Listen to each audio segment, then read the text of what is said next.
Now calling to order the Thursday, February 8th, 2024 meeting of the Mashpee Sewer Commissioners. Please stand for the Pledge of Allegiance. I pledge allegiance to the flag of the United States of America and to the republic for which it stands, one nation, under God, indivisible, with liberty and justice for all. Thank you. Please observe a brief moment of silence.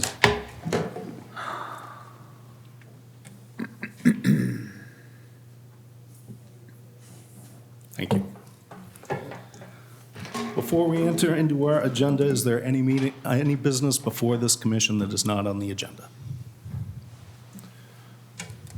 Figured I'd ask. We've got a bit of a star-studded cast here tonight. All right. Seeing none. Discussion with the approval of the minutes from January 25th, 2024. I move that they're accepted as I written. have a comment. Yes, ma'am. Yeah, I have a correction that I had spoken to Susan about, and there was a correction needed on page two. Thank you, Susan. On page 2, when I had briefly mentioned the report from this, about the state of the waters, I may have misspoke, and so I said that the headwater, it's recorded that says that the headwaters and the bays are clear, and so the correction is that the headwaters are still clogged or more clogged, and that the bays are clearer. Can you Not clear. identify what you're talking about on the document, please? Page 2, the very top line. Okay. I remember that. No, I don't have it. How do you propose that it should read now? Correct. Meredith, do you have a suggestion? I did have it, okay. So, yeah, the way, at the top of the page, it says the headwaters of the watersheds and the openings into the bays and the watersheds. And the way it's recorded is that she said that both appear clearer. And the way it needs to be changed is that the headwaters are more clogged, headwaters of the watersheds are more clogged, but the openings into the bay and the watersheds are clearer. But we'll get a clarification of the whole report because we're having a presentation about the report today. Any discussion on the proposed change? No. Very good. I changed my amendment. I'll make the amendment. So you motion to include Vice Chair's suggested amendments? Yes. Do I hear a second? Second.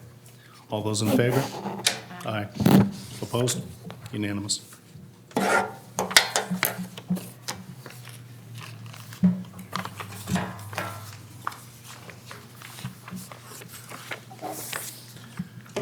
Moving into old business, item 1, update on documentation of new and existing sewer commissioners. Jared. Thank you. So as we discussed last meeting, I gave everybody a draft version of what I've completed so far on that document. This week, what I've been working on is we've been discussing at other department head meetings and stuff is about the future as far as the enterprise fund, when we establish it, how we do it. And then a lot of discussion went to the roles and responsibilities of sewer commissioners. When we submit articles, who's it coming from, commissioners or select board, and that question's still laid out. So one of the things I'm looking at, and I gave everybody a copy, was Chapter 40N. It would require us putting an article together and going to town meeting, but Chapter 40N lays Jared, out I those. got to pause you for a second. I'm sorry. If we could have quiet in the audience during the meeting? Please continue, sir.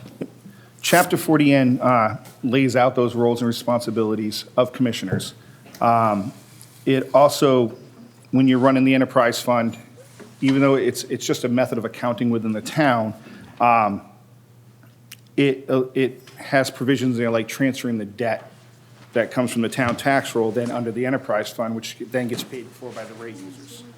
So it's a common transition from Chapter 83, which is currently kind of what's governing everything right now, in 41.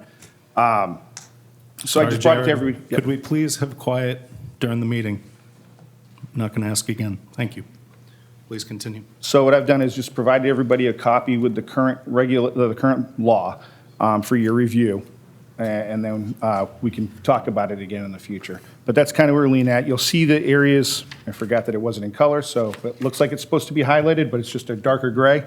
Those areas there, some of the areas were, I didn't highlight because, for example, the number 5, executive director officers, section 5, that talks about my position.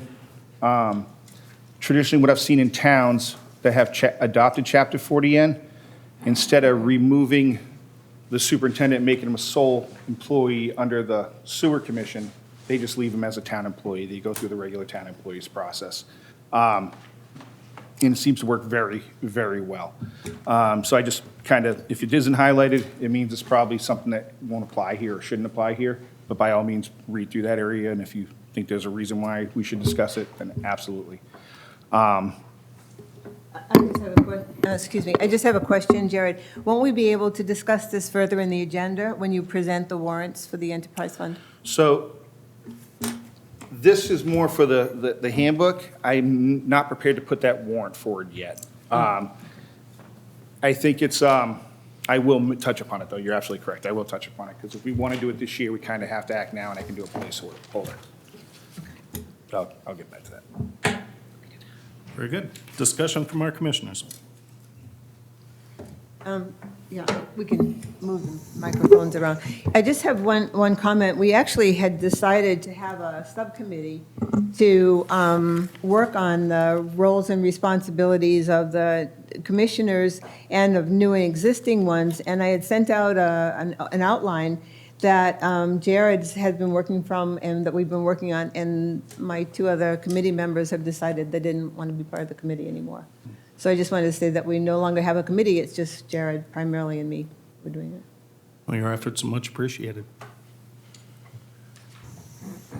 Other discussion? Rolling into item 2, update on sewer collection design status and how that positions us for May 6th town meeting request for funding with GHD. That seems like a more loaded intro than you were prepared for. Can you repeat that?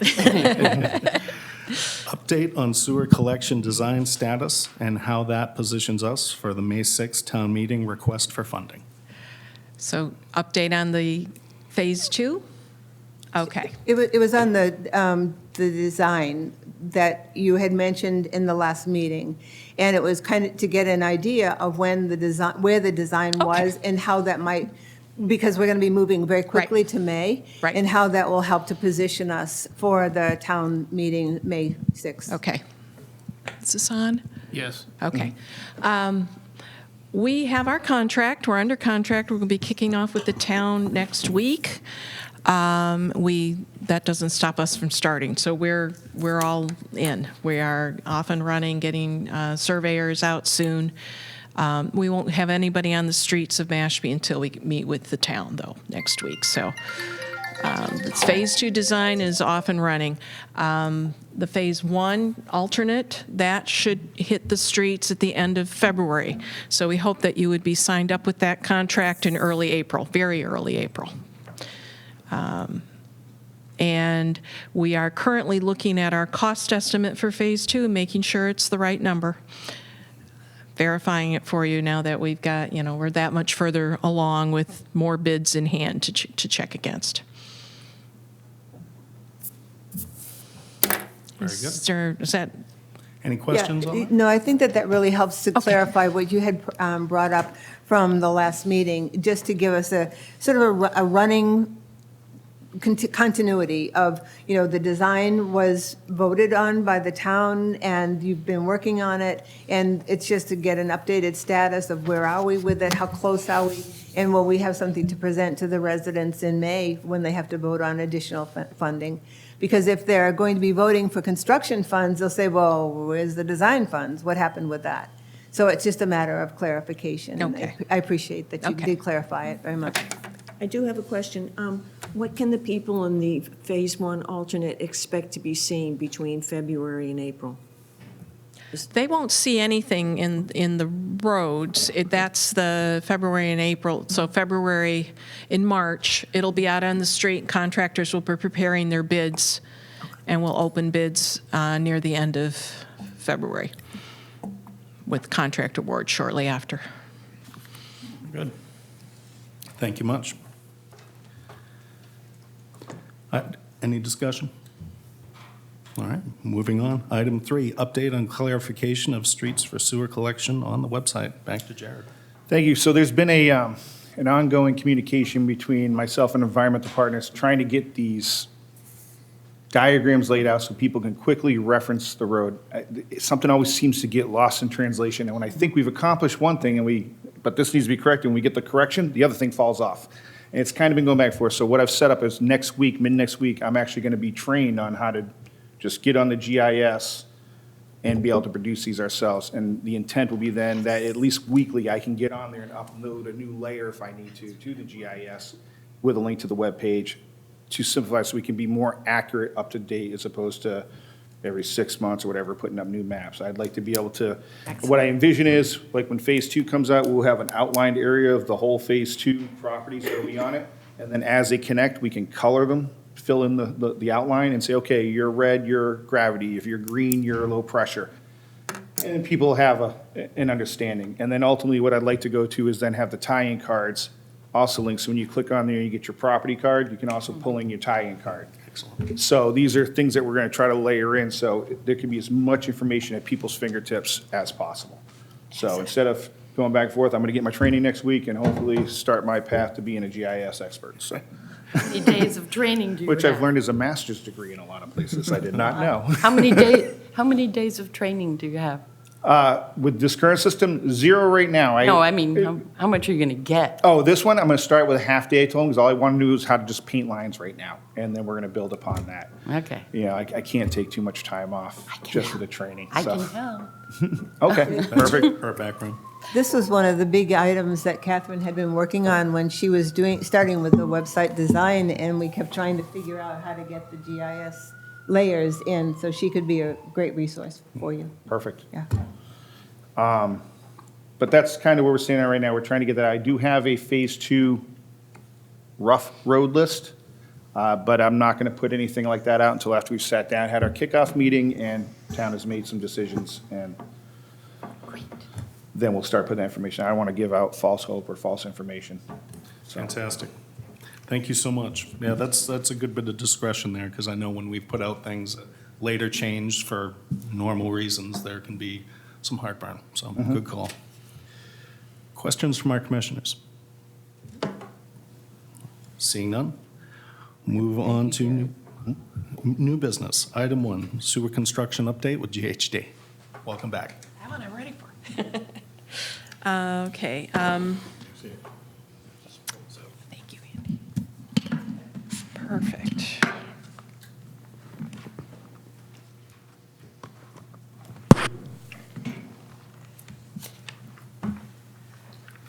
Okay, so what do I need to, anything I need to do to get this, plug it in better? There we go.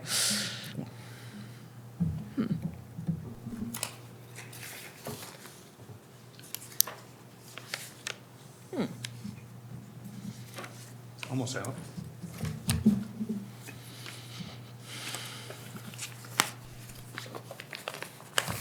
Perfect.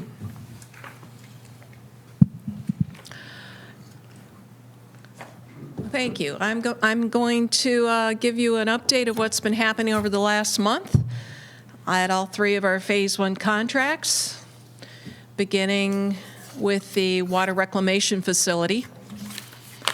It's actually been quite a busy month. They've been working on buildings, equipment, and sand beds, so we started working out toward the open sand beds on the plant site. Starting with the process building, they're finishing up the exterior work, including the gutters, siding installation. It's not done, as you can see from that picture, but it's getting there, and the trim work is still ongoing. The The picture on the right gives you an indication of what your buildings are going to look like when they're finished. The door is not in, but you can see the translucent panels.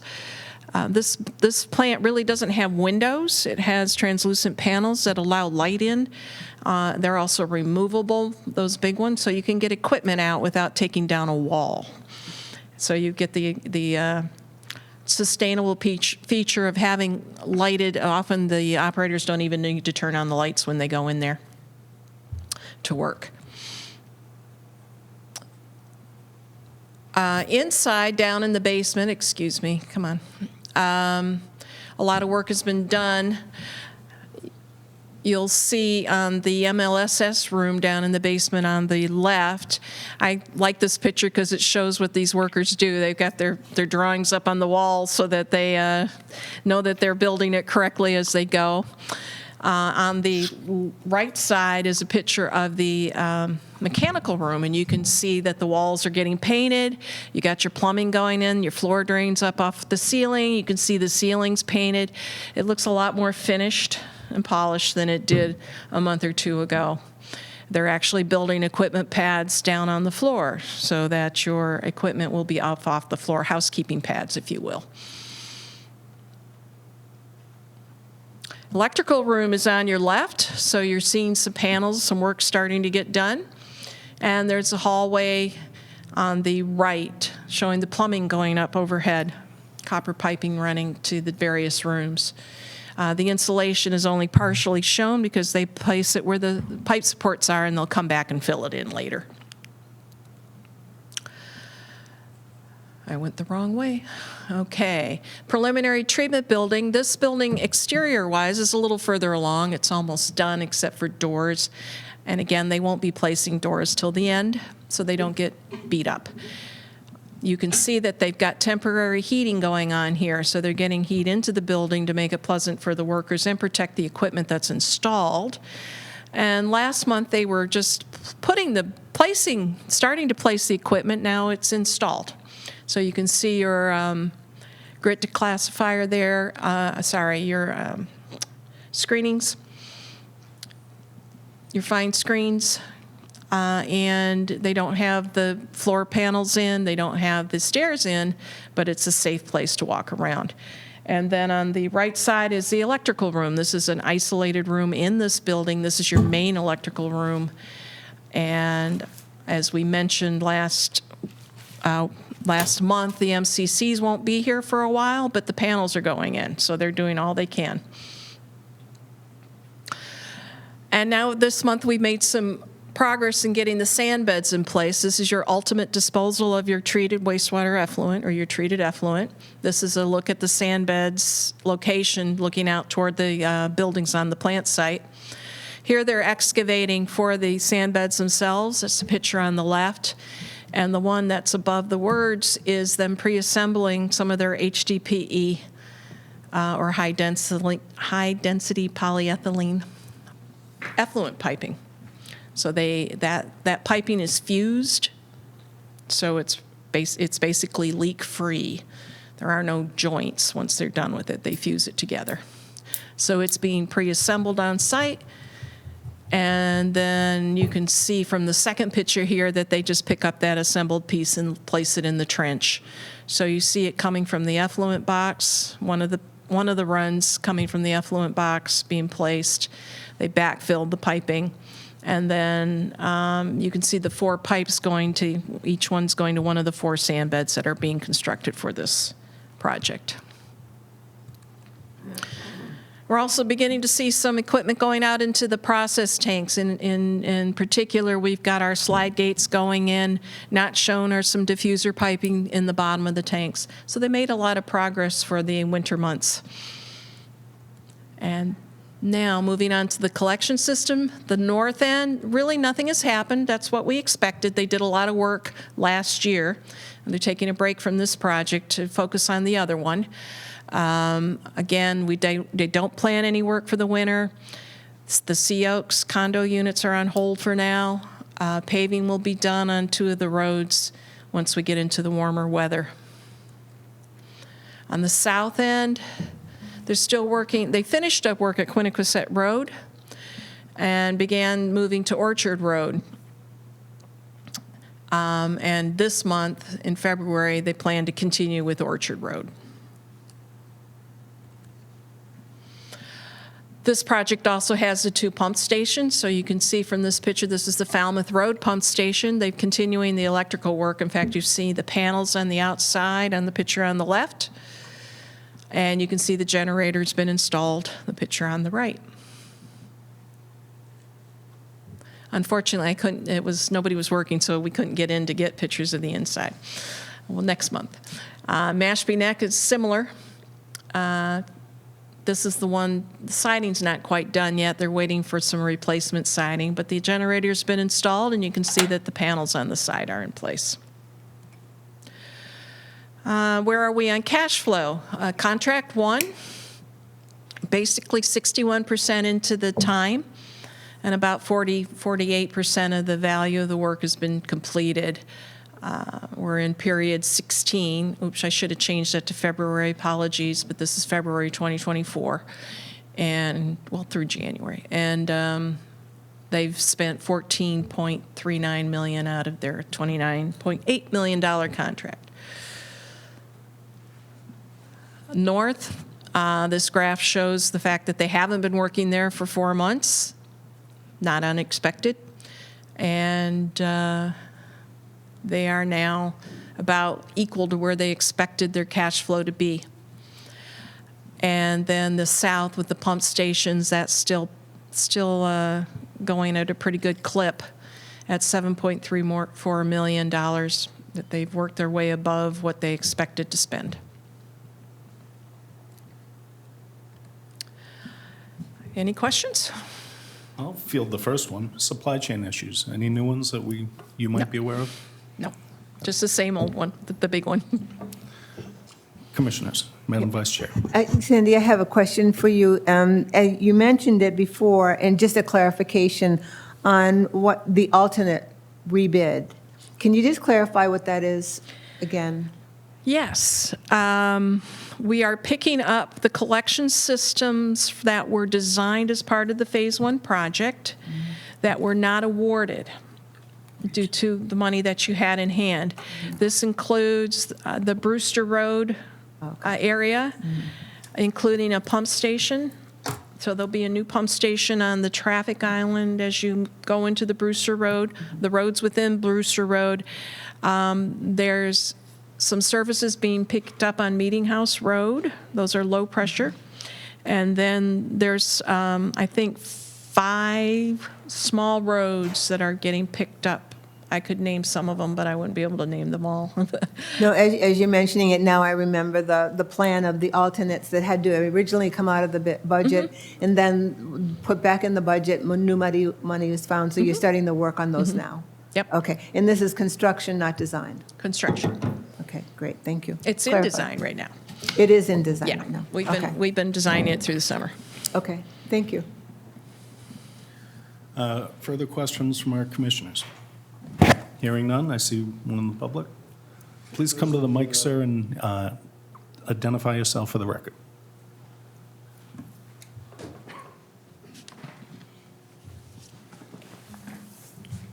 Mark Bracco, Wheeler Road, Mashpee.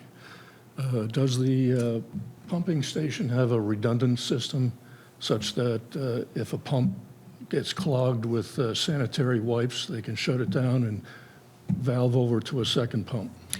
Yes. Yeah, there are 2 submersible pumps in the wet well. They are removed by slide gates if one of them fails for any reason. They do go back and forth. It's lead lag. The station is designed to operate with 1 pump at a time. Okay, So yes. Thank you. Other questions? Seeing none, thank you much. Appreciate it. Thank you. Next order of new business, discussion of APCC State of the Waters Report and potential impact on Mashpee Sewer Plant. The chair recognizes Andrew Gottlieb. Afternoon. Give me a second.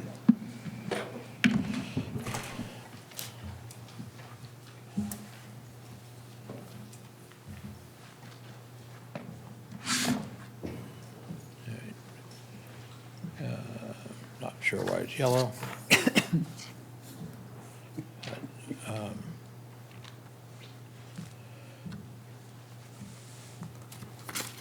There we go. So I was asked by Commissioner Harris to come in and give you a summary of our annual State of the Waters report as it relates to broadly Cape Cod and then specifically Mashpee waters. So APCC does this report annually. This is our 5th annual report. We evaluate using publicly available data the quality of estuaries, freshwater ponds, drinking water supplies across Cape Cod. As you can see here,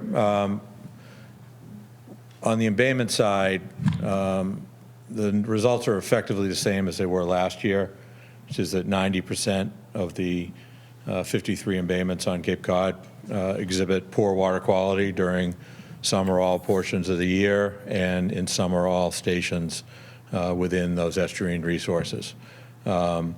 Every south-facing estuary in Cape Cod, all but one facing Buzzards Bay, exhibit poor water quality. The majority of the sites, the 4 remaining that do have good water quality, are on Cape Cod Bay side. By way of context, when we did this report for the first time 5 years ago, 68% of the embayments failed to meet standards. We now have sort of plateaued and settled at 90. How long ago? 5. On the freshwater side, 37% of the ponds that are monitored, which is a relatively small subset of all ponds. There are 890 ponds on the Cape. About 150 or so have sufficient water quality data to be evaluated. And of those, 37%, which is roughly where we've been the last several years, exhibit poor water quality. A significant percentage of those reflect cyanobacteria blooms sufficient to warrant a closure or restriction of use issued by the Department of Health in the respective towns. With the ponds, though, what we've seen is that you have some regular frequent flyers that are often or always poor, and then a bunch that are marginal, that on a given year, for a variety of circumstances, not all of which anybody fully understands, they will tip over. So probably 50 to 60% of the ponds that we have data on are showing signs of decline. That doesn't mean that each one of those 50 or 60% each year actually exhibits that decline in a way that would fail the test. News is better on public water supplies. There are 21 public water supply systems on Cape Cod. 19 of the 21 provided excellent water supply to their customers. 2, and those are the stars without circles, Sandwich Water District and Buzzards Bay Water District, had good water quality. They had minor reporting issues that raised some issues, but not any delivery of poor water quality to their residents. The primary reason around that, the difference between the water supplies and the surface water features, is, in our estimation, that back in the 70s and 80s, it was a relatively well understood public policy that existing and future sources of water supply needed to be protected, and towns did a reasonably good job in identifying future well sites, implementing zoning controls to prevent the siting of the more hazardous land uses around water supplies, and they managed for quality and achieved them. That was not necessarily the case with the surface waters, which is why we see the declines that we see. Joe? Which were the 2 that you said are challenged at this point? They weren't really challenged. It's Buzzards Bay Water District and Sandwich Water District. So Mashpee in particular, the colors aren't great here, but what you see there is this one station down near the mouth is the only one exhibiting good water quality in Wacoit Bay. When we talked that things have been static, and I'll just show you Papaneset too, there is no water quality station in Papaneset Bay that exhibited good water quality on this data set. when we said that, the estuaries had sort of settled in at 90% failing. What we have seen is that water quality has continued to get worse in a number of embayments, Papaneset and Woquoit chief among them, where stations that in prior years had shown some good water quality, those closest to the mouth of these bays, have now, based on the 2022 data, this report is reflective of, no longer exhibited good water quality. So within the bay, even though the entire bay, both Papaneset and Woquoit, have been failing this test from the time that we started doing these reports, and for many years, if not decades prior. Overall water quality has continued to decline within the systems because it's gotten worse within the bay. So 5, 6 years ago, you might have gone partway up Papaneset, partway up Woquoit, and seen water quality at these Sentinel stations reflecting moderate to better water quality. You no longer see that. In general, here's Mashpee. For this report, the only major water body in the town that did not fail our standard was Johns Pond. Mashpee-Wakeby failed, Ashumet failed, Santuit failed, all because of cyanobacteria blooms in those summers that resulted in closures. That particular year, the summer of '22, Johns Pond did not. So that's kind of a thumbnail of the overall water quality picture in town. The picture in town in Mashpee is not radically different than in most towns on the Cape, and the factors that are driving the decline in water quality are pretty much the same in Mashpee as they are everywhere else.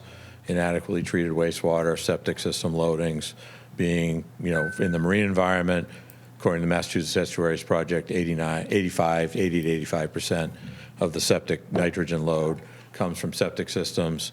The other contributing factors are stormwater and fertilizer runoff, whether it's from residential properties or commercial properties. The fertilizer runoff, certainly a big issue in the freshwater ponds, given the phosphorus loads that can come with those and that contributing factor around cyanobacteria.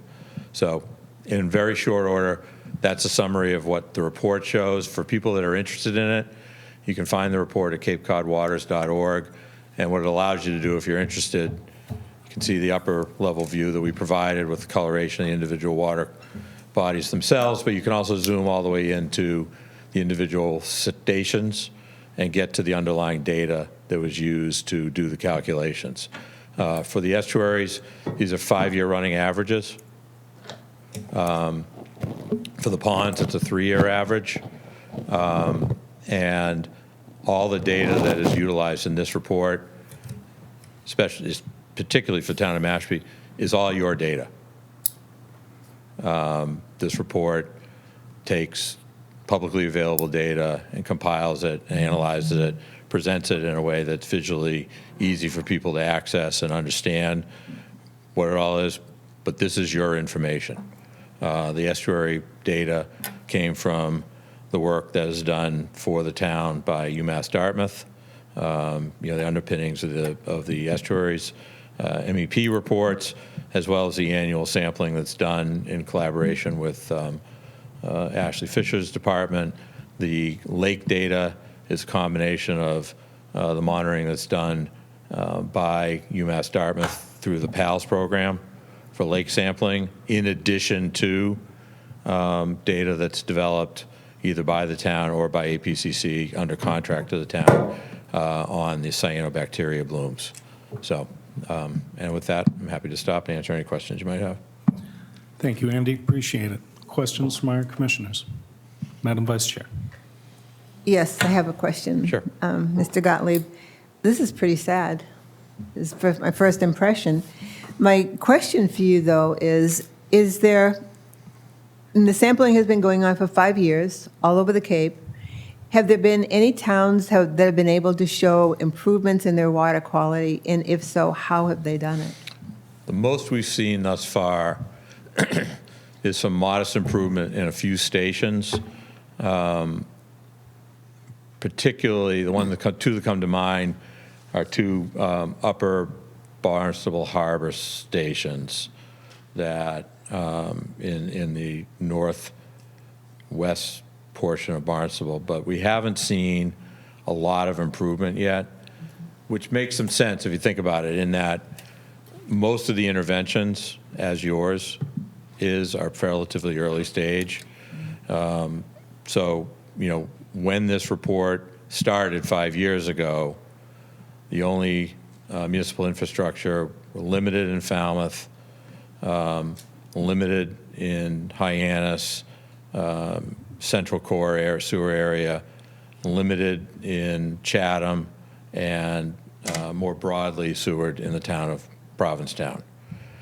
Subsequent to that, you've seen projects initiated, under construction, and completed at some degree. More in Falmouth. You've seen additional work in Barnstable. You've seen connection from Harwich to the Chatham system. Chatham has done expansion. Provincetown has done expansion. And Orleans has built and opened its facility. So you're seeing lesser amounts of nutrient loading in those communities, in those portions of those towns that are served. The nitrogen that is in the groundwater already from the septic systems that those sewer programs have taken out have not yet worked their way through the systems yet. And so those areas you'd expect to stop seeing getting worse and start to begin to get better, as you will here in Mashpee once your system connects people and stops the loading to the extent that you have. But we expect this general picture to stay pretty static and similar for several years. Now, before my question, Joe, go ahead. Are there any specific areas, and I'm suggesting Chatham because I know the area, that have shown any improvement? Because Chatham is not unlike Mashpee. There are hollow areas where there has been septic settling for years, and now we're basically got those areas plumbed. Chatham has seen changes in the outer portions of Pleasant Bay, more directly associated with the changes in tidal exchange from the changes in the openings. Very dynamic system in Chatham, with the north opening kind of overtaking the southern opening. Pleasant Bay as the dominant source, and so that's changed circulation and flushing, and so some of those outer reaches have gotten better. Chatham focused their sewering largely in the area, their initial rounds, in the upper headwaters of some of the subsystems within Pleasant Bay, and those have yet to see noticeable or meaningful improvement. But they've only been active for 2 to 3 years? They probably are a little ahead. They're probably, they began significant sewer expansion about 5 years ago. So, they should start to see some soon. But again, because the other dominant factor, the interaction with Atlantic Ocean water, is very changeable. How you attribute that improvement is going to be something people are going to have to figure out. Question, I don't know if it would be measurable at this point, but is there, a lot of these stations are in close proximity to aquaculture permitted sites. Has there been any measurable improvement or lack of slowdown of the? No, in fact, Chad, I think generally a lot of those aquaculture sites have been challenged by the water quality has gotten so bad that there's had to be a movement of a lot of the cages to move shellfish, particularly the Mashpee River, because it's gotten so hot and such low oxygen, they've had to move those animals out from the shellfish aquaculture areas.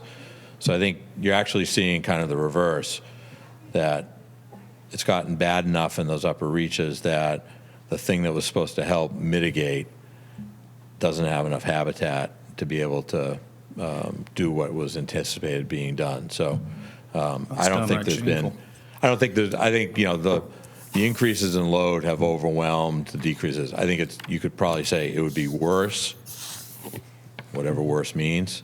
It would be worse in the absence of the aquaculture program, but without significant load reduction coming in from the upper portions of the watershed, the ability of the aquaculture program to do what it was intended to do is really compromised. Just rearranging deck chairs on the Titanic. Well, I think it remains an important feature of it, but it was never a replacement for broad-scale infrastructure development according to the 2015 plan. It was a supplement, and it would minimize, hopefully significantly minimize into phases 4 and 5, the extent to which you'd need to do expansion. But, I think the decline in water quality got ahead of what the plan anticipated and has made it challenging to maintain the number of animals that would be needed to achieve the results that were anticipated when the plan was fully developed. Well, it's one more thing to make the voters aware of, that it's more than just the tourist industry and our environment that we stand to lose if we don't continue with the sewer project. Yeah, a number of other towns, Falmouth and Orleans in particular, Barnstable to a lesser degree, but in a different way than Mashpee, have significant investment in aquaculture as part of an overall integrated plan. Barnstable doesn't do what Mashpee does. Barnstable tends to rely on private grant holders and aquaculture operations to bring the animals in, whereas Mashpee, Falmouth, and Orleans have been a little bit more invested in the public side in providing the animals, growing them, and distributing through the resource.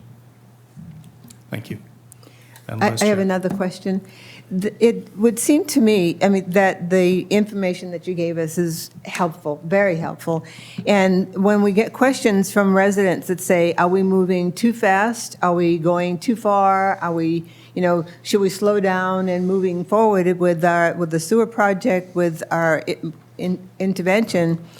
To show people that there have been, that 5 years ago, that 68% was impaired, and now 5 years later, 90% are impaired.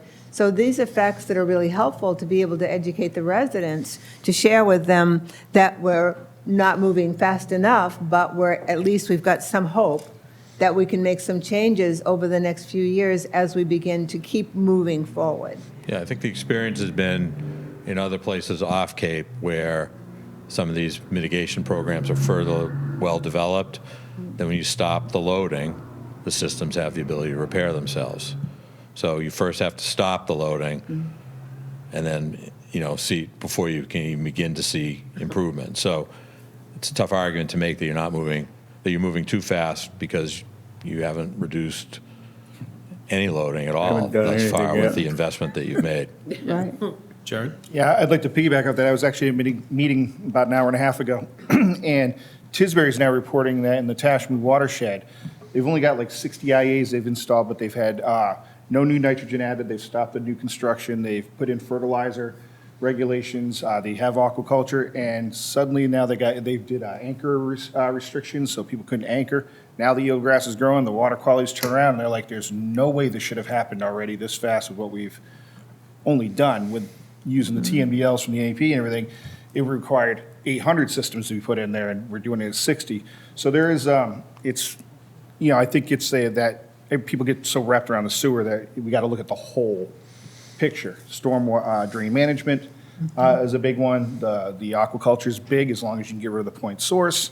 And the environment seems to, once it sees it has the right conditions, it seems to take over and repair itself Yeah, a lot. the vineyard systems have a little bit of advantage over Cape in that they're not so far gone. Yep.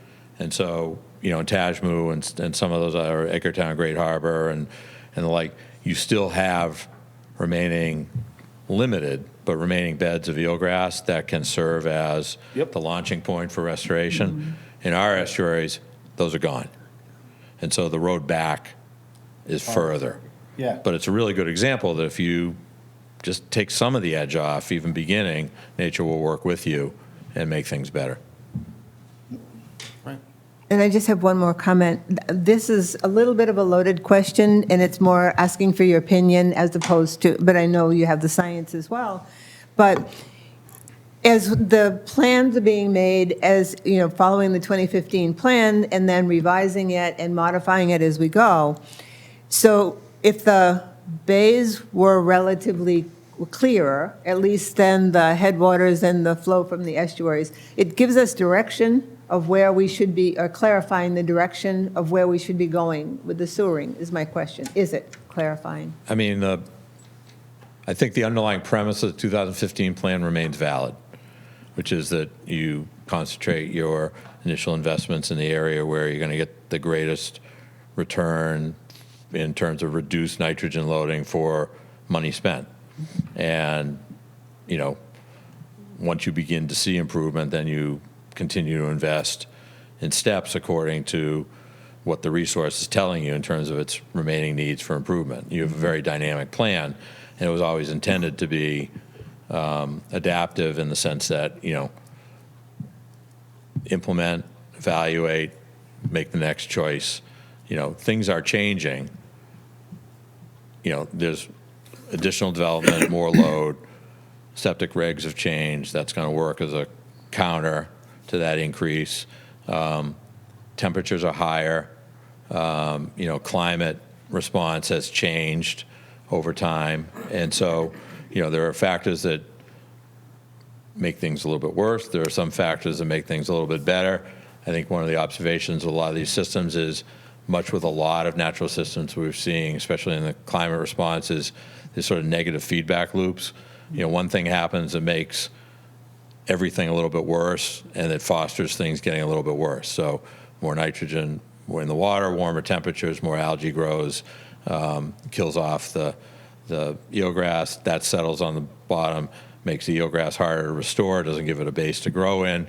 That cloudy water is more receptive to holding heat. That heat then continues to, you know, and the cycle repeats and repeats and repeats. The thing that breaks the cycle, as best anybody can tell, is to stop the introduction of the accelerant, which is the food, which is the nitrogen from the waste. You're not going to change temperature profiles. It's beyond the ability of the town of Mashpee. You're not going to be able to change precipitation changes beyond the scope of the town of Mashpee. One thing you do control is how much of the food you allow into the system. So if you can begin to starve that system, you can break that cycle. And hopefully, as things begin to improve, those feedback loops become, instead of negative feedback loops, positive feedback loops, the one that feeds on the other and on the next, and you get improvement. Questions from our commissioners? All right. Any from the audience? Seeing none, thank you very much, Mr. Oh, we do have one. Susan Dangle, 762 Cotuit Road.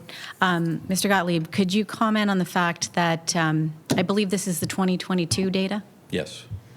So if I recall correctly, Mashpee Wakeby was closed for 26 days last summer, 2023, and Ashima Pond was closed for nearly 3 months, right, due to cyanobacteria, and also is facing a PFAS onslaught from the Joint Base Cape Cod. So as sewer commissioners, I don't think that any one of those red ponds has any sewer plan going near it in the near future. You are correct. And it is at the top of the watershed. And the headwaters of the rivers that feed the bays come from those ponds. Also So correct. I would hope that what I heard was coming from the change in project scope, and we talked about putting forth the new phase 2 with all of those options that we selected in July, I think it was. Where do we go next? And are we going to tackle the ponds? And should we? Where do they fit, Mr. Gottlieb, in the overall scheme of? To put it on a Cape-wide context, start off with, all the towns develop their nitrogen management plans under the county's 208 rubric with the objective to reduce nitrogen loading in the estuaries. No town on the Cape has a water quality plan that is focused specifically on lake remediation. To the extent that lakes were treated as part of a sewer program, they were treated for the perspective of nitrogen load reduction that would then benefit the downstream estuary, not treating the ponds as ecological entities unto themselves that warranted restoration. So Mashpee's plan doesn't do that. Mashpee's plan, putting most of the lake shores in phases 3, 4, and 5, did so predicated on what was needed to reduce nitrogen loading in Wacoit and Papaneset Bays, respectively, not what it would be done to improve the lakes. The data in Mashpee is pretty compelling that all your major surface water, freshwaters have poor water quality. Johns will tip in and out. I can tell you, I can give you a spoiler alert for our 2024 report. Mashpee, Wakeby, Ashumet, and Santuit will fail. They will be red because we know what happened last summer. So you have enough data, I think. You certainly will in Mashpee, Wakeby with the UMass Dartmouth study being done this spring. I think it's obvious and pretty clear that Santuit's stressed from a loading point of view. And from data from mitigation done by the base that both Ashumet and Johns Pond are phosphorus loaded and impacted partly by residual effluent from the base's old treatment plant and partly by development in the adjacent watershed. So Mashpee's in many respects no different in that it doesn't have a plan to deal with its freshwaters as freshwaters. You're ahead of the game in that you have a pretty good sense that nutrient load reduction is going to be necessary in those ponds. What you lack to the degree of certainty that you have in the estuaries is you need to reduce the load. How much you reduce the load in order to have an expectation of getting back to standards is a little bit unclear. But directionally, enough to say that we need to begin mitigation of those ponds and not be making an investment that you would ultimately regret. Reductions in load in the ponds also serves the dual benefit for the estuaries because, unlike loads that come from the center of town that travel through the groundwater and can have long time delays before they reach the estuaries, the loadings that come into the pond from nearshore development stay in the pond and travel down the Mashpee or Santuit or Quashnet rivers have travel times of a day before they hit the estuaries. So there's a real short-term, near-term load benefit for the estuaries by taking load out from the ponds, far greater than it would be in some respects around the center of the town where the primary route of travel is going to be either directly through groundwater, in which case it can be years, depending on where you are, how far up you are, or from groundwater to one of the rivers partway down and then into the ponds. So, long answer. I'm not sure I answered your question, Sue, but. No, that was helpful. Thank you. Excellent. Thank you. Please approach the bench and identify yourself. Approach the bench. I solemnly swear. Do I need to speak into this? Give my name? It'd be helpful, yes. Okay, Wendy Williams, 35-year resident of Mashpee, award-winning environmental journalist and award-winning investigative journalist, and also very concerned about the town. I'm here, by the way, just to let you know, because I'm running for selectman.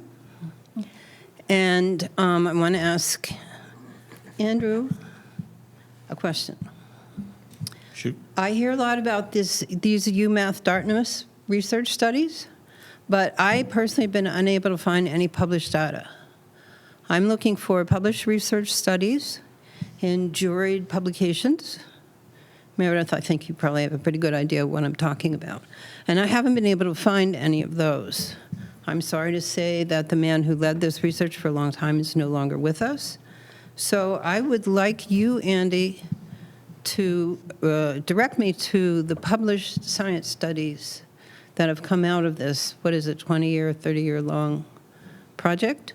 And I'd like you also to direct me and anyone else in the town to the chief scientists of this project so that we can call him up and ask him what's going on. Which project?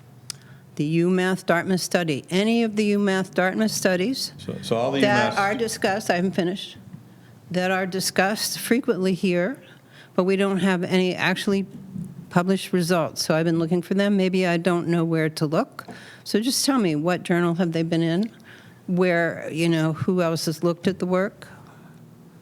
I'm happy to take anybody's advice on that.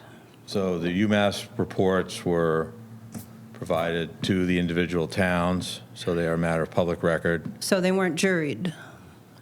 Would you like me to finish? They weren't juried. Would you They were like just me to finish? They were given Would to you the like towns. I'll answer the question. The answer to the question is the reports were done according to a protocol established and reviewed and approved by both the Massachusetts Department of Environmental Protection and the United States Environmental Protection Agency. Okay, so DEP from the state is looking over the data. The methodology was approved. The county ran a peer review process in sometime, I'm going to say 2012 to 2015, did a peer review process of a number of the UMass Dartmouth reports, and that whole review process is a matter of public record.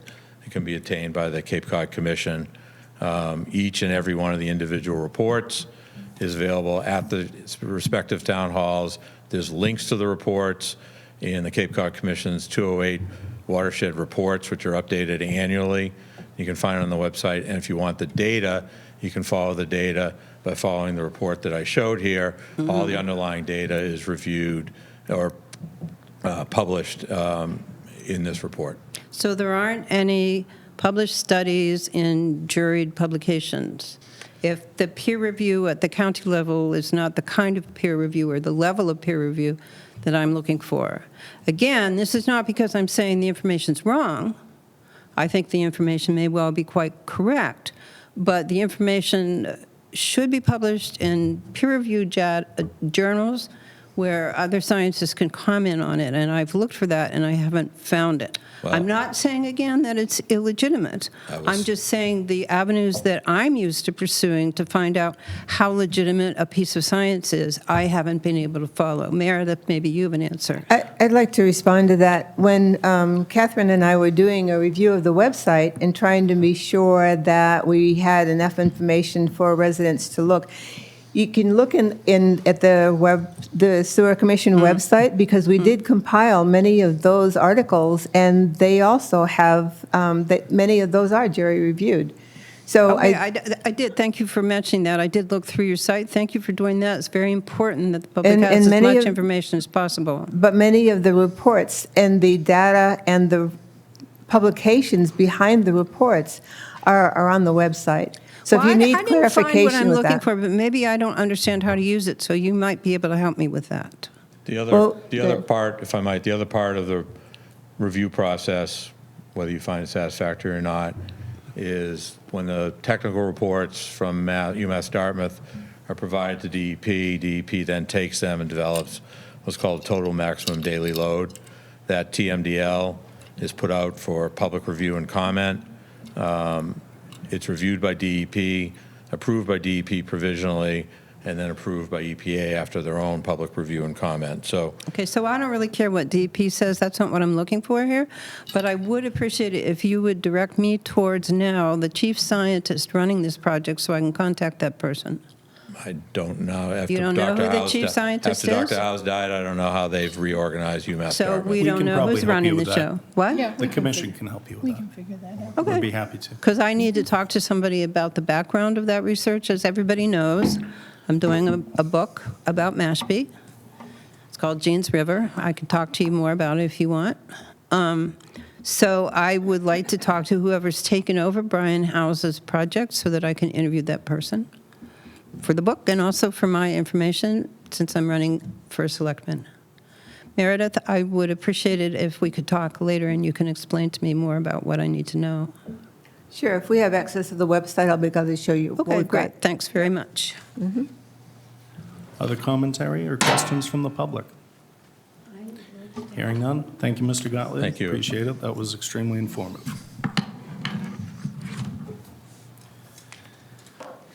New business, item 3, warrant article for Maytown meeting. Back to Jared. All right, so I just wanted to, articles are due for town meeting Monday, for at least placeholders. So I just wanted to keep everybody informed of what's going forward, since your name will be attached to part of it. The first one we put forward was the adoption of the enterprise fund.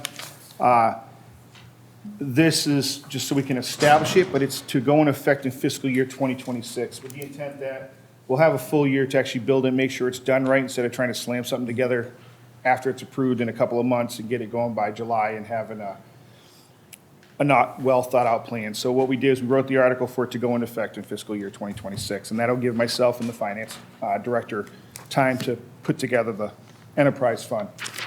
The next one, Excuse me, Jerry. yep. Yep. Before we move on to that, I had some questions about the enterprise fund, and I do understand that it's going to be a placeholder, and that we're going to get started with, but as you begin to put it together, will you be considering, and I'll give you sort of a number of questions. So this is going to be a proposed operation. Do we have what the annual budget would be? Because my understanding of this is that the revenues would be generated by user rates and service fees. Correct. But initially, there'll only be 439 users or who would be generating that income, and then beyond that, once the next 1288. So will the proposed annual operating budget be supported as we start to come online successfully? There's no budget involved with No, I know this. there's no budget. The whole idea of this enterprise fund is to be able to be set up, so Yes. there would be a fund that would be supportive. This is like a mailbox. In the future, we will decide what we put in it, how much we put in it, what kind of a budget it has.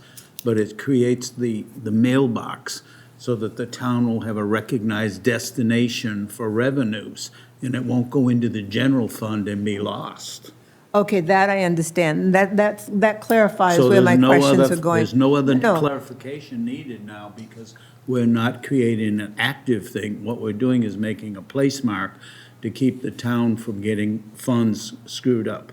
So if the enterprise fund is called, as the enterprise fund is set up, the source of the funding is going to be the user rates and the service fees.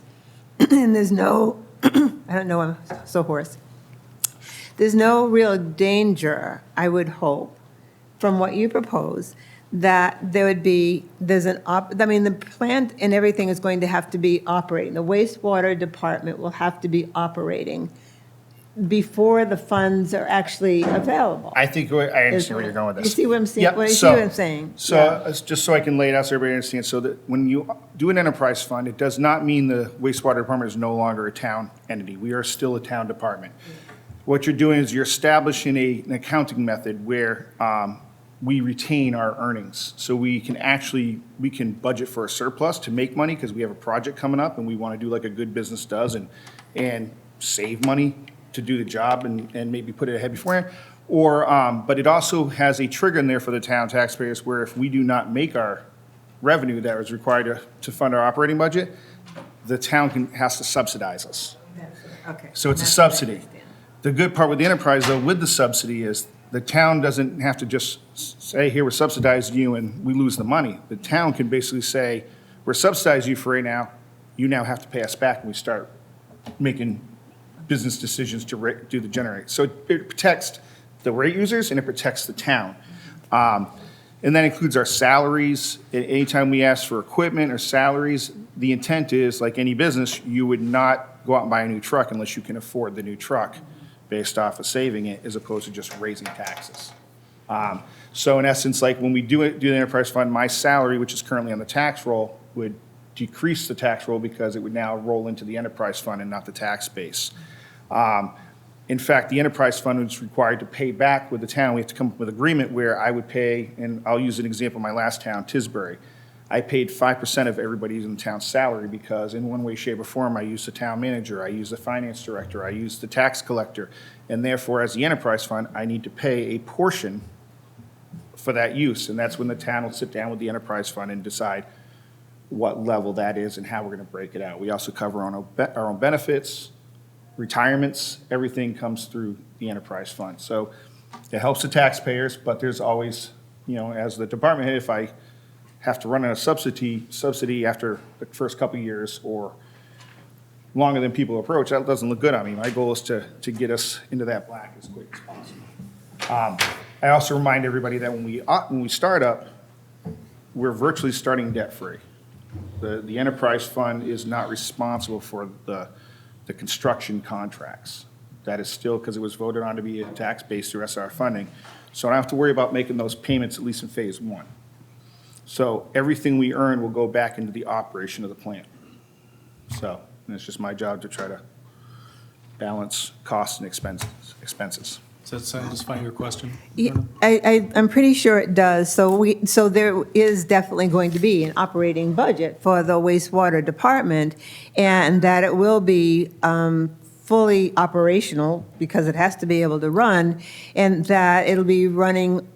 So again, as you said, it's an accounting method so that as this, as the fees and the user rates become available, that then goes into, as Joe says, a mailbox, and then those funds begin to roll over to begin to pay for what you've been spending, which you call a surplus. Correct. A subsidy, I'm sorry, a Yeah, the subsidy. subsidies, yes. Yes, so that the town then pays less as time goes on. So the more users that come onto the sewer, Cheaper the the cost. cheaper it becomes. Yes.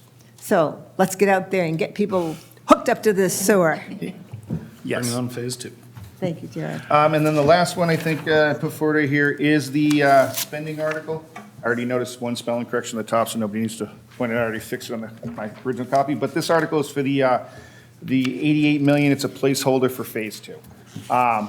As was already explained to us, they're looking at refining that cost, but I have to get something in place so that, we don't lose it. So you're aware of that. And then the other one, I have another article here, and that is for a position. That was something that the town manager told me to put together. It's the assistant, he wants it to be assistant superintendent position. They're going to be helping us with the billing portion of this, and that's going to be their heavy focus is on that financial operation side of the house, especially with everything that's going forward, new contracts going to be coming in and out. We want to make sure we track this money very well. So when people have questions, we're not all sitting there going, shoot, what was that again? We want to have somebody that's going to be able to really focus on this and be able to answer people's questions, and not really have to worry about all the other stuff that I'm also worried about, so. Madam Vice Chair. And again, I have a question about the third one that you mentioned. Oh, yeah. Because, yes, you're asking for an assistant superintendent. This is a huge project, and I'm wondering why we're not asking for more money for full-time administrative support for the assistant superintendent and the superintendent. So the intent is to go that way, but as we all have heard, there's been delays in the construction. A lot of the operational plan will be done through contract ops. I've had initial conversations just trying to find out really what that can entail and where we can go. It could go anywhere from, we just write a big check every year and they handle ordering materials, supplies, and staffing, or it could be as little as we just pay for the staff, but they come to me to order any materials and supplies. I kind of like that because that allows me to take control of spending and how it's being done. So that's what I'm leaning towards, but we will have contract operations. My intent is, which we'll be talking about again soon with the grinder pumps. Actually, is that next on the list? Would you mind if I kind of roll into the grinder pumps? I like But- efficiency. My only question is, do you need to have a vote by us to support the 3 warrants that you presented? I mean, the sewer commission name is on it. It would be nice to have a vote to say you support the placeholder. And then if there's any major changes, discussions as is, then obviously I can bring it back to the major. But yes, we do need a vote for that to go forward, because like I said, your name's on that. Right, and I think Yes. it does show support. Yes. And a congruence of both the water department of the town and the sewer commission, which is essentially not attached to the town, it's a commission. It's more convoluted than that. But I think that there should be a vote to Yes. at least provide support for that So- before you move forward. This motion should be in support of the warrant items as written, as presented by, I have an exception to that. Okay. let's hear it. We need to form, a enterprise fund No reservation on that at all. And Meredith, I would hope that you would help him design it. Okay? That's something that we can do. Well, first of all, we are a commission, we're not part of the town. No, I know that. Okay? And we are supposed to provide assistance to the town. Now, the enterprise fund is quite straightforward and simple in that we're not going to do it until we need it, okay? We're not going to hire people, which brings up equation 3, which I am definitely against. We're not creating another department in this town. We have no authority to do so. We shouldn't even recommend to do so. It's none of our business. If the manager of this town, business manager, wants to do this, he can do it. It's in his purvey. But as far as the original concept here, and Andy can support this if he wanted to, we have talked and worked with the water district. And the water district has a computer, and they also have all of the names and addresses and streets. And they are going to be the basis for the billing. So this is an accounting issue. It's not a management or supervisory issue for us or the enterprise fund. This is a separate issue that has to be dealt with by the accountants in town, not us. But before Jared says something, in September 2021, the wastewater department was just created. And at that time, I was wondering what it was, because we never really discussed it.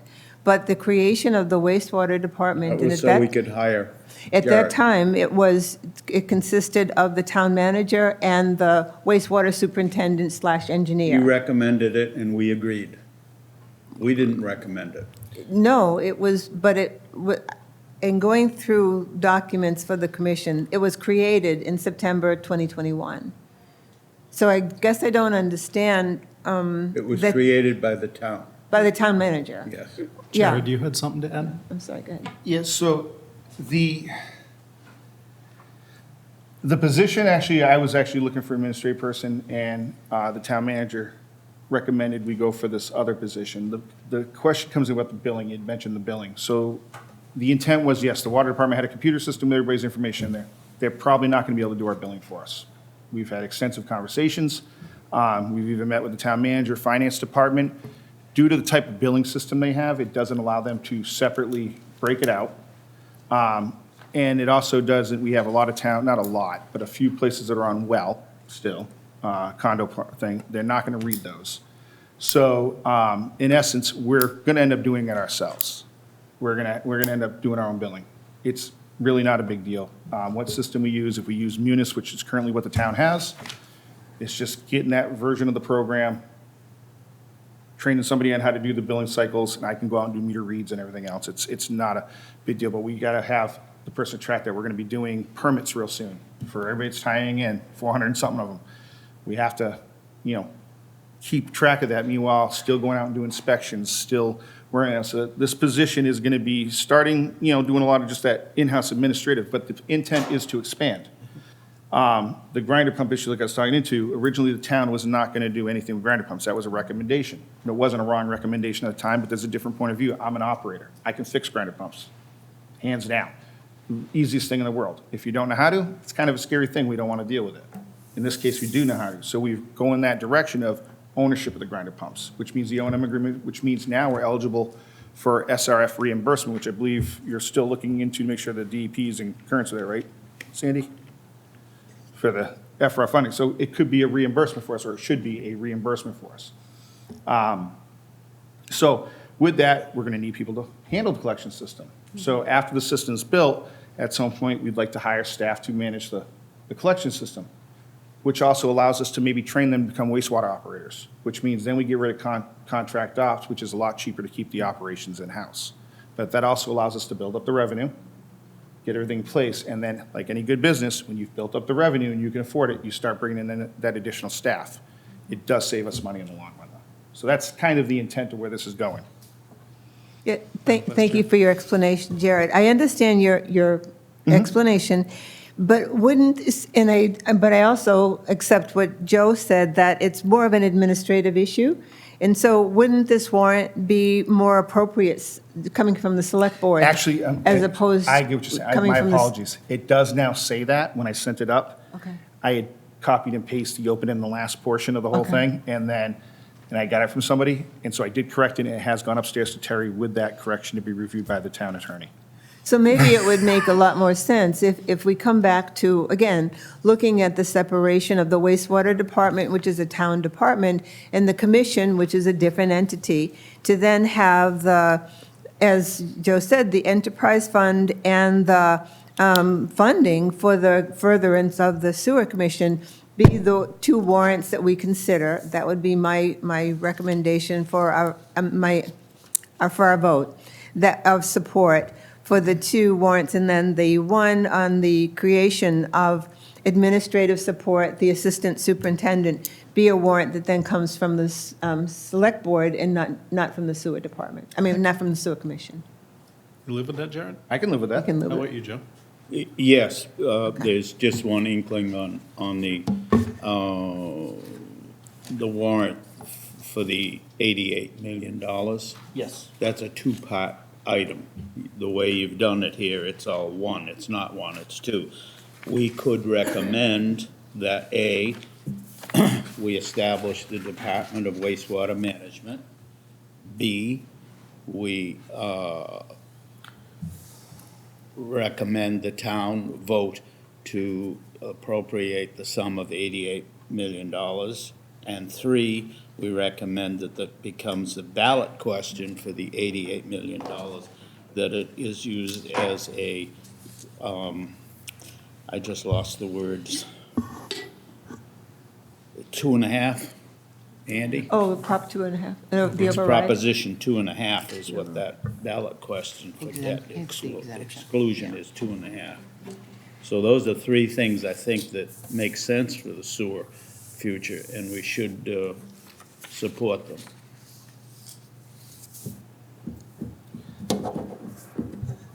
I'm almost inclined to ask that we table this till next, because there's a lot that's been said, and I don't want to force your hand into something that you would rather not see, Well, or, what I did was I did submit them as placeholders. Okay. Because I at least have to get them in there. They got to build the book, they got to build the warrant, the select board's going to have to go through the whole process of what they're going to allow in their warrant. So it's good to get in there. It's always an option to be pulled afterwards. So absolutely, if you want to table it, and people say, we don't want to support it, that's just the adjustment I make to that placeholder. how do we feel about keeping the ball rolling and revising it later? Yeah, I think that in meeting the timeline for the warrants to be going in, and the fact that they can be revised, that we should show our support for the ones that we feel that we have support for today. I don't think we should put them off. Maybe we make a agenda item for our next meeting Well, to I actually examine have a what we suggestion. pass. Let's One hear of the it. things we're actually kind of past due on is maybe we have a joint meeting with the select board. last It's one been was a quite while. It productive. can discuss a lot of the sewer issues that we got with Phase 2 and everything else going, including the articles. It was actually at another meeting I was at, and everybody's like, when's the last time they had that meeting together, that they can, go over these things? And I think that's a great idea, that we maybe have that, and that these are some of the things that can be discussed during that meeting. Then I'll write the And then chairman hopefully of at the that time, select board. GHD will also have a more refined plan for that 88 million. Going forward then, I'll write the select board, request a joint meeting. How do we feel about that? Is that going to meet the deadline for the warrant articles? That I've would already be- got it submitted as a placeholder, and this will allow us to make any changes to it. So we can vote our support now, or should we table this, do we feel, until the, Why don't we Discussion vote with for select general board. support as a working copy to continue discussion and amendment and pending the meeting, the joint meeting with the select board and with the sewer commission together? I would also like to keep this rolling. How do we feel about that? I agree. I agree. Joe? What was the last thing you said? We're going to keep this rolling. We're going to vote our support of this where it doesn't bind our hands in revision later, and then we will have a joint meeting with the select board to discuss that amongst other, Fine? or request one anyway. All right, so this wordy motion, I bring it right back to the beginning. Can we vote to support, as discussed, the town meeting warrants by Jared, and then we'll take a second vote, which will discuss what we called out from the other two. Does that work? I think we have to be careful Yeah, of the words. Roberts Rules of Order and be very clear in what we're actually voting to support. So let's hear the motion. let me just try. Yeah, absolutely. I would suggest that we vote in support of the warrant articles, the preview of the warrant articles for the 2024 town meeting about the continuation of the construction of the sewer and the establishment of the enterprise fund. Were you able to get that, Susan? Any discussion? No, but I'll get it. Okay. I don't know. You don't like Makes that? sense. Vote in support of preview presented by. The warrants that are being, the draft of the Draft. warrants, that's We're what supporting I the like draft. that. We're better. knowing supporting there's- Which the warrant? There's 3 warrants here. two You got to particular, be specific. the one about the In your enterprise, action now, you have to be specific. Right. okay, Or it then makes no sense. Draft warrant articles. the draft warrant of article, which doesn't have a number to it. It doesn't have a but number, draft- that's what's difficult. Just use the title. Okay, yeah, I move that we vote Enterprise in fund. support for the establishment of the Department of Wastewater Management Enterprise Fund, and to vote for the town, again, a draft of the warrant in support of the the funding for the wastewater management plan. $88 million wastewater plan being definitive. Now, what about the ballot question? That's a critical issue. It should be it should, in the article, it should go for 2.5. Which is its own separate That's a ballot. article. yeah. How's that? Are we talking about a 2.5, Prop 2.5 debt exclusion? Yes. Yes. That's a town meeting item. That is. Right, The ballot question is is separate. Is after the voter. town meeting item, so you wouldn't, you wouldn't It wouldn't be say part of the it. 2.5. Is it in the town meeting now? If you look right here, line just above the end of it, you'll see that it discusses the proposition 2.5 debt exclusion. So this is the town meeting. We want to recommend the 2.5. So that's a tax. You're going to ask for Yes. the 2.5. That's a tax. That is the select board's Purview. purview. So that's why it's a So dual we want to, addressed. I think we want to say to them, yes, that's the correct thing, and support it, like the enterprise fund, okay? And that's what that joint meeting will be about. We're just asking that you We're support trying to this figure draft. out what to say now as far as our recommendation is Okay. concerned. And I do think the 2.5 should, the 88 million should not only be endorsed, but it's mark up as a ballot exclusion for 2.5. Andy, I'm stuck for words. How should I be saying this? The sewer commission wants the back it becoming a 2.5 exclusion. Just when you thought you were off the commission. huh? Yeah, I thought I was off. It's like the mob. The warrant article would be contingent upon passage of a 2.5 debt exclusion. The decision to put a debt exclusion on the ballot is exclusively that of the select board. So it's premature. Your language, as I understand it, would trigger the contingent approval. And then it's up to the select board to schedule that election as part of the annual town meeting, town warrant for the vote in We've been May. asked to endorse these things before. Should we endorse it or not as a sewer? I think it's a tacit endorsement by submitting an article that's contingent upon that thing passing. But I think, Yeah, okay. you've got time to do it later. Yeah. And nothing here ties That's what anyone's we're saying. hands down the road. Just a placeholder, so that way Yeah. they can continue on their process, but it can always be pulled or adjusted or amended as we continue on. This is about advancing a conversation so we can get ready and get this in when it needs to be.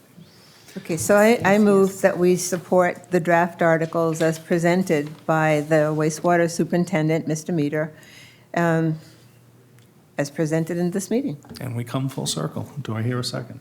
Second. Any discussion? Thank you. All those in favor? Aye. Opposed? One abstention. Excuse me, opposed, Mr. Lyons. I have opposed it because we haven't said what we're endorsing. This doesn't make any sense. Motion passes. Doing the grinder pumps? All right, funding sources. Grind, Funding sources, I think, is the next one. There, that you already posted. yes, sir. Please, thank you, Jared. So funding sources, one of the things that's come up, and this is going to be more for like putting on the webpage, and more information is, there was a person I received a call from, that actually wasn't even from the town, but they were discussing about the Aqua Fund and how they had this hard time trying to get their money, and there was, confusion. I said, well, I haven't used it yet, and let me look into this. So I started digging into it. It seems like any other lending source, it can be a little, you have to provide certain paperwork, and as long as you have that paperwork, it can be easy or it can be hard. It also depends on timeframes, how long you get. So, but it did get me looking into that. Right now, it's listed as the only funding source that we have out there for people. So I decided to do some research. And there's other options. Some of them are easier for us to get, some are not, depending on location. But you have the USDA Single Family Housing Repair Loan and Grants. That is another source that can be used if you're on a low income or a really low income. Or if you're a senior citizen on a fixed rate whose house value doesn't exceed 500-something thousand, I think 541,000. I have it all laid out. But you can apply and actually get a grant. So there's other loan options. Additionally, I looked into, the town already does have the SRF Community Septic Management Program Betterment Loan for home ownership. We have that, but apparently we've only very rarely used it except for in emergency situations. It can also be used to assist with people tying into sewer connections. It doesn't just have to be for septic systems. So how soon can we get those two items on the website? So we can get them on there as soon as possible. That's The fairly easy. SRF one, I think requires a little bit more discussion because it was part of it's technically under the Board of Health's purview. Zach has never used it since he's been here, so we didn't even know we had it. I learned this from the finance director, but it's also the select board's area of responsibility. But if it's something we'd like to be able to pursue, I think, again, that's at that joint meeting, another topic of discussion, if the select board does support using this money that, for allowing people to tie in with sewer connections. But I think there should be a caveat. It shouldn't be the first thing that everybody goes to, because you only get a $200,000 limit, all right? So I think it should be helping with shortfalls, but mainly you apply to the Cape Cod Aqua Fund first. You apply to the USDA first if you can. Depending on how much money you get or if you don't get, is then when we try to go into the SRF funding, because we got to stretch that one out as much as we can. But it's basically all it is when you use the SRF money, it's basically you're getting a personal betterment you've decided to go into, and it pays your taxes. You do as fast or as slow as you can do it. And so basically a low interest loan. When we, entertaining discussion from the commissioners, when we do present that online to the public, we should present it, I feel, in exactly the format just said, the hierarchy of who you should apply to first, so we can preserve those funds for people who are SOL on the rest of the items. Knowing what the limitations on income and et cetera are. Yes, and I So- do have all those printouts to put on there for like USDA, and with your approval, I will Perfect. start trying to get the USDA information up on the webpage. It's called the 504 plan, I believe it's called. I've been in contact with the Wareham's office, and it is, yes, the 504 home repair program. It's a 1% for 20 years, and if you're over the age of 62, you can get up to $10,000 in grant. All right, I think that's casual enough. We don't need a vote on it. Is there any Have we discussion? also got the state tax refund illustrated in this Yeah. area? That's It is already up. illustrated? It's on the Thank you. website right now. Okay. So I'm just trying to create more options that are available to people and get them out there as quickly as possible. Fantastic. Now, the next one. Grinders. Grinders. So grinders, we're actually getting ready to send out the grinder bids to purchase the grinder pumps. And then came in the question about the low pressure. If we own them, then we get eligible for SRF fund refunds. So I did notice, though, that we do have a policy that says we don't own them. So I guess what I'm looking for is a vote to repeal this policy so that we can have ownership of these grinder pumps, which will then have us which will make us now eligible for the SRF reimbursements. And a lot of that does, The advantage there is you personally are technically proficient at repairing these pumps in there. Really proficient. They're actually really easy to do, and they do the training for, like, if we hire new people and we want to have professional training, it's all done for free. The companies come out and they do it, and provide that type of training. So this isn't a skill set where if you get hit by lightning, the town now loses its No, advantage? not at all. It's actually extremely easy. Just for those who may not know, the town has agreed to pay for these pumps. So we own them. Why aren't we saying we own? Well, who does own them? Until we say What was the that. rejection you just referred to? So we purchase them, but then we drop them off to the homeowner, and the homeowner then takes ownership of them, which means they get their own operation and maintenance agreements. That's the part that makes it so we're no longer eligible for SRF refunds. So as long as we control the operation and maintenance, we are eligible. And this also now, when we think about it, when we go on to the 1,200 Phase 2 units, how many more of those people are going to have grinder pumps?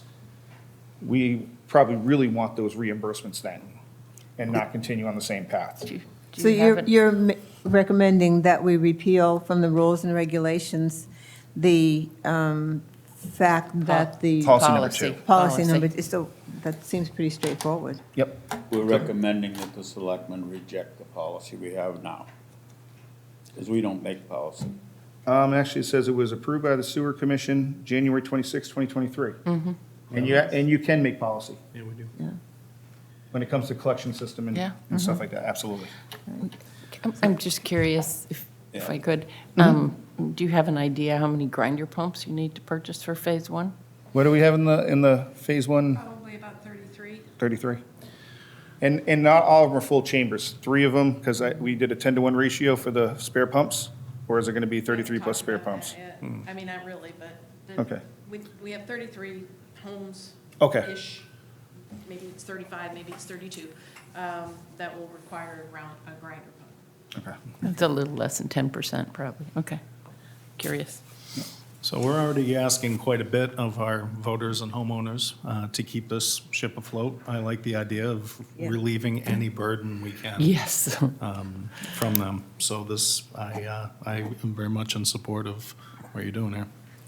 I'd like to make a motion. Yeah. Please do. I move that we remove the policy, or we remove, that we remove or rescind the policy on ownership of the grinder pumps, on low-pressure grinder pumps, to then have the pumps owned by the town as opposed to being owned by single-family residential properties. Ownership remains with the town, Yeah. And that with the doesn't, town. So that that the does or ownership does remains not with the need a town. policy, is my So current, yeah, we're just repealing it. okay. Yeah, so Is there we're any doing- discussion? I would like to second that, Madam Vice Chair. Second. Second, okay. All those 3. Voting, all those in favor? Aye. All right. Opposed? Unanimous. The last thing I wanted to bring up was actually something that was brought up to me in a meeting, and it's about the time of the meetings. So Thursdays at 2 in the afternoon, people work. People that might want to participate can't participate because they're at work. And then you have people say, well, I never knew. I didn't know that. So I can't say, well, did you attend the meeting? Because they might have been working. So I do recommend, and I checked with the clerk's office, to move the meetings to Tuesday evenings, whether it be 5 or 6 p.m. I'm flexible on that one, but at least it's more conducive to people working during the day, and it will allow more chances for public participation and input. And also maybe new sewer commissioners, if people are moving on, or, filling. And I think it might be a little bit more easier, because I did read that in my first email here about one of our commissioners stepping down, that time was an issue. I'd like to use the bully pulpit here a little bit to support this. We've had a commissioner who had to leave the commission because she works a 9 to 5. I also work during the day and have missed meetings because I couldn't get out of work. I do recognize the fact that many of our most involved commissioners are involved as much and provide as much input and help as they do because they have the flexibility in their schedule to do that. That work is greatly appreciated, and we can't do without it. That having said, for the reasons Jared stated, I think it would be better if we did meet at a time when the working public could attend, seeing as how we're asking them to pay quite a bit of money to clean up our waterways. I will now open up for discussion. Madam Vice Chair. I think this is probably the fourth meeting that we've spent time discussing it, and each time we've decided not to. I don't support it, so. What's changed is Jared is among us now, so he's bringing up the same subject that we've chewed on for quite a bit. I have been able to find the best time which will allow us to have to the live television access. Thursdays doesn't work, we have two other competing committees. So Tuesdays really is the only day that we have available in order to still achieve the live television feed, and this room is open and available to us. If not, we. 5 o'clock would be doable? 5 o'clock would be doable for me. I actually prefer it because I don't have to drive all the way home to come back, but either way, I'm flexible, I don't mind driving home and coming back, I just don't have to. And I remember some of your reasons for not being able to support the later meeting, so I would support. 5 o'clock or just I would call it support out or 5. Zoom in or something. Well, my thought is that even if we change it to 5 o'clock, there's nothing that says that has to be in perpetuity. We could change it if we find out that there's no greater participation. That is true, Commissioner Sprout. Yeah, and it may depend on who participates on the sewer commission, so people come and go, right? So, I was just more concerned because we're going into phase 2, and Yeah. I want to try to close some of the gaps in information that might have happened in phase 1. It's a learning process. No, I Everybody's learning. agree. And trial and error, and I think one of those is we need to try to find ways to make it easier for people to know, and especially participate. when we're asking for large sums of money, and I want to try to be convenient to those that are going to be paying for it. Well, we used to meet, and we actually switched it, how many years ago? To meet during the day. 5 or 6 years ago, so we could And get it our was- participants in here that we need. Now we need our voters in here. I would be in support of it if, in fact, we kept track of it and that we knew that it really was going to be beneficial. If it's saying that we'd get additional participation, I'd like to see that that happens. If we don't, then I don't see any reason to change it. So I would like to do a trial, if we're going to do it, then perhaps a trial period with getting an idea of how much additional participation we get. I think that's more than fair. let's try a few months, yeah, a couple months. I would like to motion that we change our meeting time to 5 o'clock, alternating Tuesdays, as stated by Jared, for a trial period of 6 months. We will examine public participation. Tuesdays or Thursdays? Tuesdays. Tuesday. You did say Tuesdays, Tuesdays, right? yes. All right. This will last for 6 months, at which time we will evaluate whether or not it has increased in debate and discussion, and decide to retain the time or push it back to where it was. I just have a question of Susan Donovan. In order for us to get on the calendar, what is our time frame that we would, if we were going to make any change, by when would this have to go in? It would have to go in by Friday, the agenda. So what would be, I guess my question is, how early could this be started? Starting to chase you guys Tuesday. Okay, so, no, I'm not just asking about the agenda. By when would you have to get into the county clerk's office that there's a change in the overall schedule, since there was a month-long, or several-month-long schedule that we had to put together? I don't know. Okay. Somebody will have to. Oh, ask the them. town? I went and talked to them already. Okay. All I gotta do is just get a vote, and she said, go and let them know, because the space is available. They've already determined the space is Okay, available. as long as we know that we're meeting a time frame that will track the amount of participation that we get, then I'm good with it. Okay. You said Tuesday or Thursday, didn't you? No, sir, I said alternating Tuesdays. Alternating Tuesdays. So like we do now. So we'd meet Do we need to vote a on it? week and Oh, yeah. a little less than 2 weeks from today, for example? Yes. Okay. I work with the Shellfish Commission once a month on a Tuesday at 7:30. Do you know which part of the month? I would have to look at a calendar. I Can think we, it's can we the wait to third. set which alternating based on your schedule then? Okay, but it's one day, so I Right. don't know.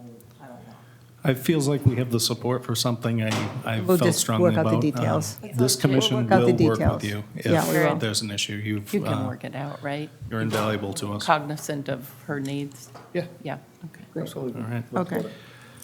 So my motion's on the floor that we, for a trial period of 6 months, change the meeting time till Tuesdays at 5 PM every other week.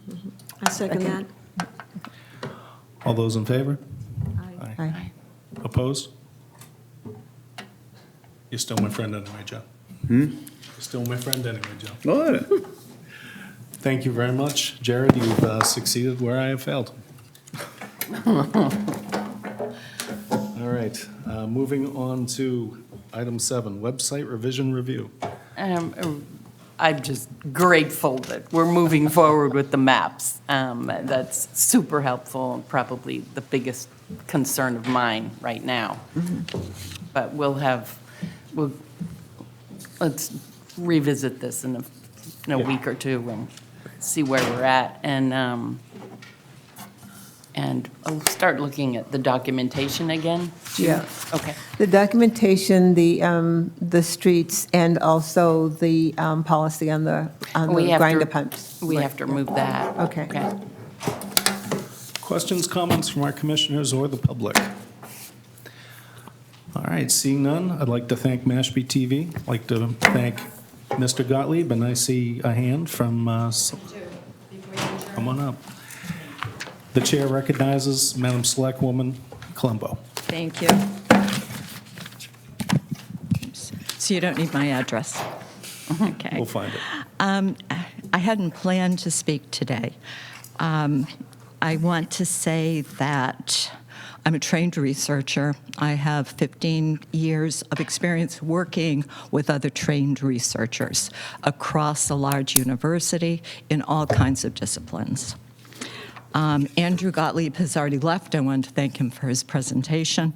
And I just wanted to clarify what I think is a really dangerous misconception. I support Andrew's assertion and Dr. Harris's assertion that there's a plethora of peer-reviewed research with regard to nitrogen and water quality.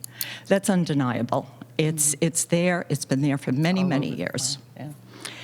It's a misconception to suggest that something that's peer-reviewed at the DEP and the EPA isn't peer-reviewed. Indeed, it is. To suggest that that has to be found in a peer-reviewed journal, high-quality journals are looking for new knowledge, new information. What we're looking at is applied science. So that wouldn't appear in a peer-reviewed journal. It's applied science. It's important science. It's peer-reviewed science. It's a benefit to the community. It's a benefit to the entire Cape. We're looking at real science. So I didn't want the public to be misled by a misconception because we're not publishing what's happening in Mashpee right now in peer-reviewed journals. It makes that data any less valid, any less important, and any less important. It's peer-reviewed. It's solid data. And anything to suggest otherwise just puts out a misconception that people shouldn't have. Thank you. Thank you, Madam Selectwoman. All right, I think I was in the middle of my thank yous. Thank you to Mashpee TV. Thank you to Andy Gottlieb. Thank you for public attendance. And my fellow commissioners, thank you for getting outside your comfort zone with that last vote. I appreciate it. Now entertain a motion to adjourn. So moved. Second. All those in favor? Aye. Opposed? Very good. Good job, everybody. Would you like to?